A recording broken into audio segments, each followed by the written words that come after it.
Наплывала тень, догорал камин. Руки на груди, он стоял один. Неподвижный взор, устремляя вдаль, горько повторяя про свою печаль.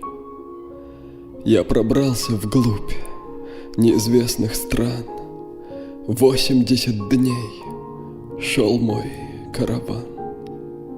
Цепи грозных гор, лес, а иногда странные вдали чьи-то города. И не раз из них в тишине ночной в лагерь долетал непонятный вой. Мы рубили лес, мы копали рвы, вечерами к нам подходили львы.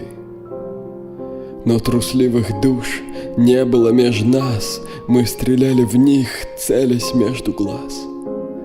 Древний я открыл храм из-под песка, именем моим названа река. И в стране озер 5 больших племен слушались меня, чтили мой закон. Но теперь я слаб, как во власти сна, и больна душа, тягостно больна. Я узнал, что такое страх, погребенный здесь, в 4 стенах. Даже блеск ружья, даже плеск волны эту цепь порвать ныне не вольны.